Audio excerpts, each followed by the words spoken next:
Hi guys, আমি রিক্তা স্টোরিতে তোমাদের সকলকে স্বাগতম। অনেক দিন ধরেই ভাবছিলাম একটা ব্লগিং চ্যানেল খুলবো, আজকে সেটা সাহস করেই ফেললাম। ব্লগটা শুরু করছি সন্ধ্যা থেকে। এই সন্ধ্যাটা ছিল আমার জন্মদিনের সন্ধ্যা।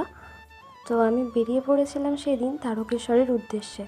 তারকেশ্বর থেকে কিছু নিজের জিনিসপত্র নিয়ে লস্যি খেয়ে একটু গলাটা ভিজিয়ে নিয়েছিলাম। তারপর চলে গেছিলাম মিও আমরের উদ্দেশ্যে। নিজের পছন্দ মতন একটা কেক নিয়ে চললাম বাড়ির উদ্দেশ্যে। পাশেই হচ্ছিল সন্তোষী পুজোর মেলা। তো সন্তোষী পুজোর মেলায় ঘুরে ওখান থেকে কিছু টুকিটাকি পরিবারের জন্য জিনিস নিয়ে চলে এসেছিলাম বাড়িতে। পরিবারের লোকেদের সাথে আনন্দটাকে একটু ভাগ করে কেক কেটে নিলাম। রাতের ডিনারে ছিল পোলাও আর চিকেন। জমিয়ে খাওয়া দাওয়া করে আজকের ব্লগটা এখানেই শেষ করলাম। Thanks for watching.